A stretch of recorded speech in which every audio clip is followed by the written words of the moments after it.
안녕하세요 구독자 여러분. 오늘 여러분들과 함께 볼 종목 신라젠인데, 이미지를 보시고 깜짝 놀라셨을 것 같아요. 제가 왜 이 이미지를 먼저 띄워놨냐면, 여러분들 지금 우리나라 주식시장은 어때요? 그쵸?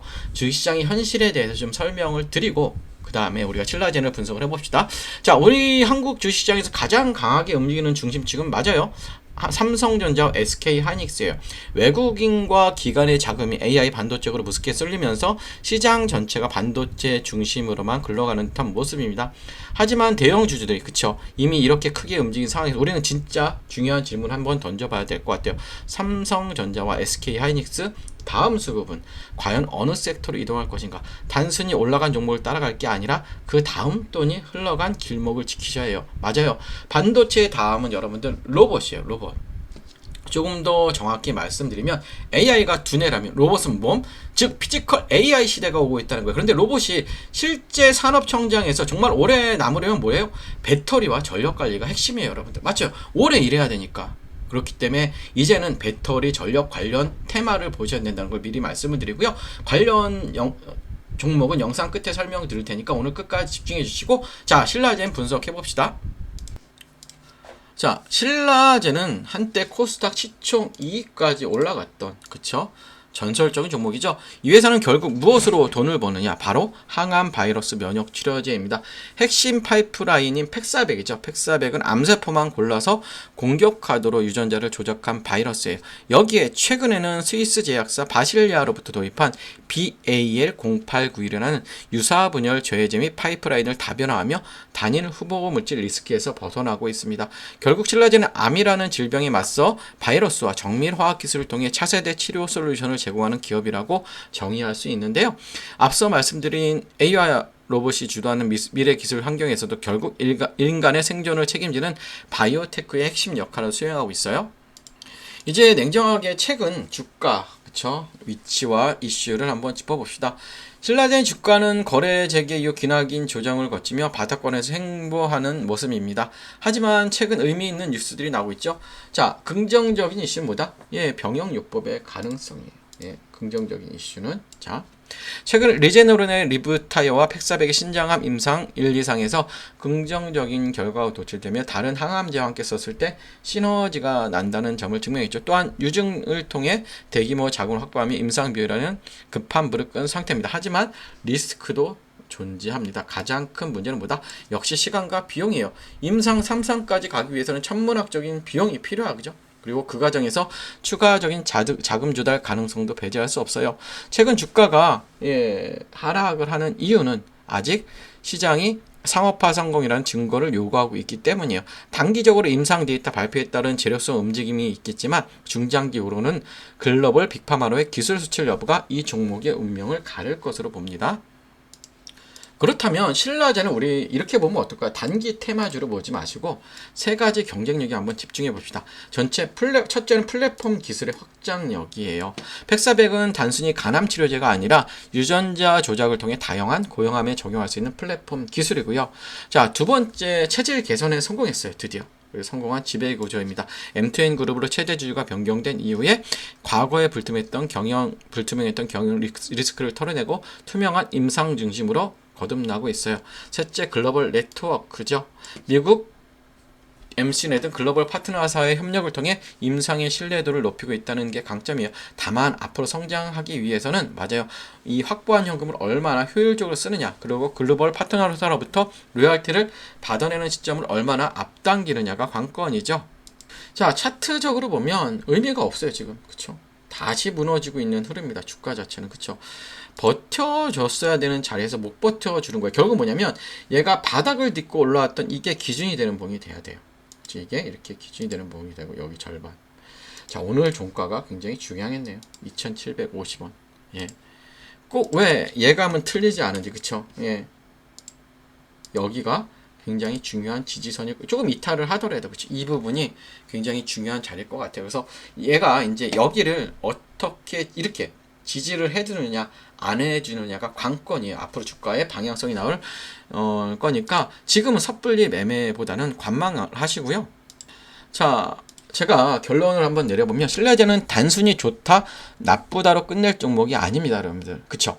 보유 가격대가 어디인지, 현재 손실 구간인지 아니면 새롭게 관심을 두는 구간인지에 따라 봐야 할 기준이 완전히 달라지죠. 과거의 영광을 되찾을지 아니면 다시 한번 인내의 시간이 필요할지는 데이터가 말해줄 겁니다.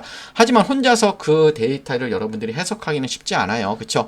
영상에서도 다 다루지 못한 구체적인 가격 대응 시나리오와 미공개 리스크 체크리스트가 궁금하시면 지금 바로 아래 번호로 종목 아니면 신라젠이라고 문의 주시고요. 보유자분들을 위한 탈출 전략과 관심자분들을 위한 진입 타이밍 제가 명확하게 짚어드릴게요. 자, 화면에 있는 번호로 신라젠 아니면 종목을 남겨주시고요. 예, 여러분들께 제가 최고의 가이드라인을 제시해드리도록 할게요. 이제부터가 본론입니다. 영상 초반에 말씀드렸던 내용이죠. 자, 반도체 다음은 로봇. 로봇 중에서도 보다 배터리 전력 관리주를 주목해야 됩니다. 어떤 종목을 집중해야 되는지 집중해주시고 미리 좋아요 구독 부탁드릴게요. 자, 여러분 지금 한국 주식시장에서 가장 강한 중심주는 누구나 알고 있습니다. 삼성전자와 SK하이닉스죠. AI 반도체, HBM, 메모리 업황 기대감이 겹치면서 외국인과 기관의 자금이 반도체 제형주를 강하게 움직이고 있죠. 그런데 주식시장에 정말 중요한 것보다 이미 많이 오른 종목을 따라가는 것보다 그 다음 돈이 어디로 움직일지를 먼저 보는 거죠. 삼성전자와 SK하이닉스 다음 수급은 어디로 갈까요? 지금 여기서 저는 단순히 2차 전지 전체를 보는 게 아니고요. 단순 로봇주만 보는 것도 아닙니다. 지금 봐야 할 건 AI 반도체, 다음에 이어질 수 있는 피지컬 AI, 그리고 로봇의 에너지 핵심 축이에요.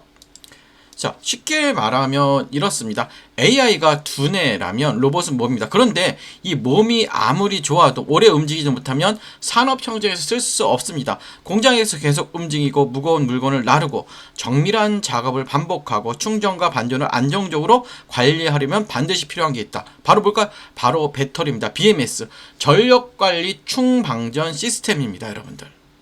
예. 중요한 건 뭐냐면 그냥 일반적인 2차 전지 종목을 제가 보자는 게 아니에요. 전기차 배터리와 로봇 배터리는 보는 기준이 틀립니다, 여러분들. 전기차는 긴 주행거리와 대용량이 중요하지만 하지만 산업용 로봇이나 협동 로봇은 뭐예요, 여러분들? 순간 출력, 안정성, 충전 효율, 배터리 있으면 그리고 전력 제어가 훨씬 중요하죠. 고출력 배터리 백이 중요한 거예요. 그래서 제가 여러분들께 관심 있게 보는 쪽보다 단순 배터리 셀보다 로봇의 배터리를 안전하게 관리하고 전력을 효율적으로 나눠주고 충전과 방전을 제어하는 핵심 부품 쪽이에요, 여러분들. 쉽게 말해 로봇의 배터리가 심장이라면 BMS와 전력 관리는 그 심장이 안정적으로 뛰게 하는 제어 장치죠. 대부분 투자자들은 로봇주라고 하면 로봇팔, 로봇 완성품, 자동화 장비만 먼저 보죠. 물론 그쪽도 중요하긴 해요. 하지만 실제 산업이 커질 때 조용히 같이 따라받는 건 배터리 관리, 전력 제어, 그쵸? 그리고 구동부 전원, 센서 전원, 그리고 고출력 배터리 쪽일 수가 있어요, 여러분들. 또 여기에 최근에 삼성전자, 카카오의 파업 이슈, 그쵸? 자동차 업계의 파업 이슈, 인건비 부담, 공장 자동화, 미국 생산기지 투자, 현대차 그래 로봇 투자 흐름까지 겹치면 시장은 다시 자동화와 로봇 밸류체인을 볼 수밖에 없어요. 물론 오해하시면 안 돼요. 파업 이슈가 나왔다고 해서 무조건 로봇주가 오른다는 뜻은 아닙니다. 파업은 단기 뉴스. 하지만 자동화 투자는 보다 중장기 흐름이에요. 자동화 투자는. 기업들은 생산 차질을 줄이고 인건비 부담을 낮추고 공장 효율을 높이는 방향을 계속 고민할 수밖에 없죠. 그 과정에서 로봇, 배터리, 전력관리, 자동화 설비가 다시 시장에 관심을 받을 수밖에 없습니다, 여러분들. 그렇다면 여기서 중요한 건 아무 종목이나 보면 안 되겠죠. 테마 안에서 조건이 필요하죠. 자, 로봇 또는 자동화 산업과 연결될 수 있는 실제 사업 구조를 가지고 있어야 되고, 둘째, 배터리나 전력 관리 쪽에 단순 기대감이 아니라 실제로 매출 연결 가능성이 있어야 하고, 셋째, 최근 주가가 이미 과열된 상태인지 아니면 조정 이후 다시 관심을 받을 수 있는 위치인지를 확인해야 되고요. 저는 여기서 차트도 굉장히 중요한 겁니다. 좋은 테마라고 해도 차트가 너무 올라 버렸다면 오히려 리스크가 커질 수 있죠. 반대로 한 차례 기대감이 붙었다가 눌림이 나오고 거래량이 줄어든 상태에서 중요한 가격대를 지켜준다면 시장은 다시 제로를 기다리는 구간으로 볼 수도 있어요. 그래서 봐야 할 건 세 가지죠. 첫째, 21선 부근을 잘 회복하는지, 그리고 61선이나 주요 매물대에서 지지가 나오고, 셋째, 거래량이 감소한 눌린 구간인지 아니면 수급이 빠지는 하락인지. 주가가 빠졌다고 무조건 나쁜 건 아닙니다. 중요한 건 어떤 거래량을 빠졌는지, 어떠한 가격대에서 멈췄는지, 그리고 외국인과 기관 수급이 다시 돌아오는지예요. 특히 이런 테마성 종목 뉴스만 보고 접근하면 위험하죠. 반드시 확인해야 하는 건 외국인 수급, 기관 수급, 거래량, 그리고 뉴스가 실제 사업으로 이어지는지 보셔야 되고요. 제가 이 흐름을 관심 있게 보는 이슈는 단순히 로봇이라는 단어 때문이 아니에요. 지금 시장의 흐름이 AI 반도체에서 피지컬 AI로, 피지컬 AI에서 로봇으로, 로봇에서 배터리와 전력 관리로 내려오는 구조이기 때문입니다. 반도체가 시장의 두뇌를 담당했다면 다음 그 두뇌가 실제 산업에서 움직이는 몸, 즉 로봇입니다. 그리고 로봇이 오래 움직이기 위해 필요한 심장, 그게 바로 배터리와 전력 관리입니다. 자, 이 흐름 안에서 제가 보고 있는 종목은 단순 로봇 테마가 아니라 로봇이 실제 산업 현장에서 움직이기 위해 필요한 에너지 핵심 축과 연결되어 있어요.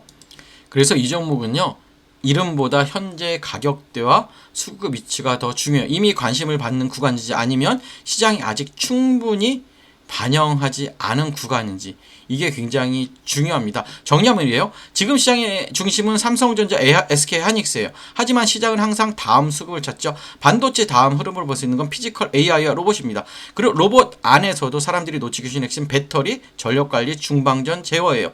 이쪽에서 여러분들 실제 사업 구조가 있고 돈이 나오는 종목을 사야 됩니다. 자, 제가 이 보고 있는 핵심 종목과 함께 현재 주가 위치, 중요한 지지 구간, 수급 체크 포인트 궁금하신 분들은 아래 번호로 종목이라고 문의 주시면 제가 바로 문자로 보내드리도록 하고요. 끝까지 시청해주셔서 감사하고 좋아요, 구독 부탁드릴게요.